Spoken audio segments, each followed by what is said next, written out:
Alright, so I decided to do my presentation on Charles Bradley and his impact on ADHD stimulant medications. A little history on Charles Bradley. He lived from 1902 to 1979 and studied pediatrics at Harvard Medical School. He then went on to do his residency at Baby's Hospital in New York, where he focused on neurology. After graduating, he then got a job at the Emma Pendleton Bradley Home. This was a hospital for children with neurological disorders. Bradley there focused his work on behavioral problems in children. When working, he evaluated them and performed procedures on them to try to figure out what was the cause of their problem. Another fact on Bradley is that he is credited with discovering stimulants as a treatment for ADHD. So now that we have some history on him, I'll now explain how he impacted ADHD treatments. How he eventually came to find out that stimulants improve behavior, which then led to the findings that stimulants treat ADHD, was done by performing Umoan cephalopograms. This is a procedure that was done to view the brain structure and find abnormalities of the brain. This, though, had consequences. It took out a lot of the person's spinal fluid, which was believed to cause headaches. And in order to relieve the headaches, he prescribed the stimulant benzodiazepine. It was thought that it would stimulate the choroid plexus, which is responsible for making spinal fluid. This, though, did not work, but teachers and nurses noticed that it improved behavior and school performance. This then led him to do studies on benzodiazepine and behavior. There were two studies that were done. One was in 1937 that had 30 people, and the other was in 1941 that had 100. Both of these studies were set up the same. Subjects had to be in the hospital that Bradley worked at for a month. The ages were 5 to 14 years old. Most of them were boys. It was a 3-week study, which in the first week the children were given no benzodiazepine, and in the second week they were given a dose in the morning, and in the third week they were given none.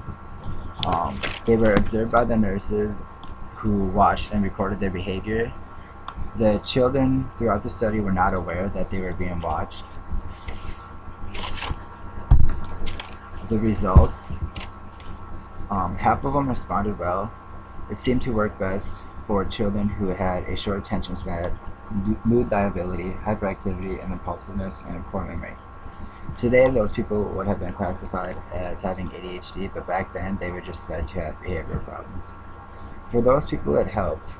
It increased their social ability, it made them more socially appropriate, and children that were aggressive, it made them easier to approach and talk to.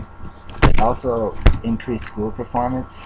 It seemed to increase their drive and make them focus better and get better grades. It also decreased motor activity. It seemed to calm them down and make them less fidgety and less likely to play with things. The impact of these findings took about 25 years to lead to other research and advancements. This was due to a number of reasons. First, the study was done on children who had brain deficits and brain problems. Also because there was a newspaper article presented at the time on amphetamines and how it can lead to addiction. Also because there's no biological basis or models for them to base their findings off of. Then in the 1950s, the classification of behavioral disorders came about. This is when stimulants, treatment, and behavior problems took off. It seemed to work best for the children that were classified as hyperactivity. After that finding, many studies of stimulants and hyperactivity took off. A lot of them were done by child psychiatrists. They studied the effects of amphetamines and other stimulants on hyperactivity. Among them was Maurice Laffer, who actually used to work with Bradley back in the day. One of the stimulants that was used in one of those studies was Ritalin. At the time, Ritalin was used for chronic fatigue and depressive states.